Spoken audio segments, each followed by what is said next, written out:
अस्सलामु अलैकुम वरहमतुल्लाहि वबरकातुहू। आज की इस वीडियो में हम बात करेंगे कारोबार में बरकत, तरक्की और रिस्क के दरवाजे खोलने वाले वज़ाइफ के बारे में, जो कुरान करीम और अहादीस मुबारका से साबित है। अगर आप चाहते हैं कि आपके कारोबार में दिन दोगुनी और रात चौगुनी तरक्की हो, तो इस वीडियो को मुकम्मल देखें। कुरान से कारोबार के वज़ाइफ, सूरत वाक़िया की तिलावत। फसीलत। हज़रत अब्दुल्ला बिन मसूद से रिवायत है कि नबी करीम सल्लल्लाहु अलैहि वसल्लम ने फरमाया, जो शख्स हर रात सूरत वाक़िया पढ़े उसे कभी फाका नहीं होगा।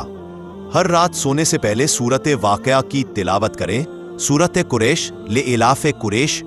फजीलत। इमाम बेहकी ने लिखा है, इस सूरत कुरैश रिस्क के लिए बहुत मुअस्सिर है।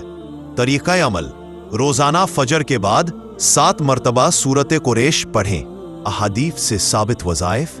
इस्तिग़फ़ार की कसरत। नबी करीम सल्लल्लाहु अलैहि वसल्लम ने फरमाया, जो शख्स कसरत से इस्तिग़फ़ार करता है, अल्लाह उसके लिए हर तंगी से निजात और हर गम से राहत का रास्ता निकालता है और उसे वहां से रिस्क देता है जहां से वो गुमान भी नहीं करता। अबू दाऊद। तरीक़ा अमल, रोज़ाना कम अज़ कम 100 बार इस्तग़फ़िरुल्लाह रब्बी मिन कुल्ली ज़ंबी व अतूबु इलैह पढ़ें। दुरूद शरीफ। नबी करीम सल्लल्लाहु अलैहि वसल्लम ने फरमाया, दुरूद शरीफ पढ़ो, उससे तुम्हारी दुआएं कबूल होंगी और तुम्हारे मामलात में बेहतरी आएगी। तरीक़ा अमल, रोज़ाना कम अज़ कम 100 मरतबा अल्लाहुम्मा सल्ली अला मुहम्मदिन व अला आलि मुहम्मद पढ़ें। मुजर्रब मसनून दुआएं और अस्कार।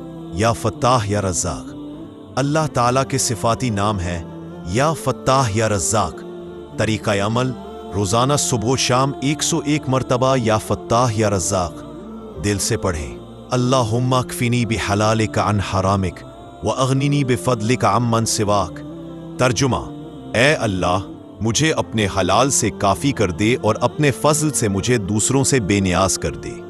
तरीक़ा अमल, रोज़ाना दिन में 3 बार इस दुआ को ईमान और यकीन से पढ़ें। ये तमाम वज़ाइफ और दुआएं सिर्फ ज़बान से नहीं बल्कि दिल से यकीन और तकवा के साथ पढ़ें। अल्लाह ताला रिस्क के दरवाजे ज़रूर खोलेगा, इंशाअल्लाह। याद रखें, हलाल रोज़ी, सदका देना, नमाज कायम रखना और लोगों के साथ सच्चाई से पेश आना कारोबार की तरक्की के बुनियादी उसूल हैं। अगर आपको वीडियो पसंद आए तो लाइक, सब्सक्राइब और शेयर करना ना भूलें, ताकि दूसरे लोग भी इन वज़ाइफ से फ़ायदा उठा सकें।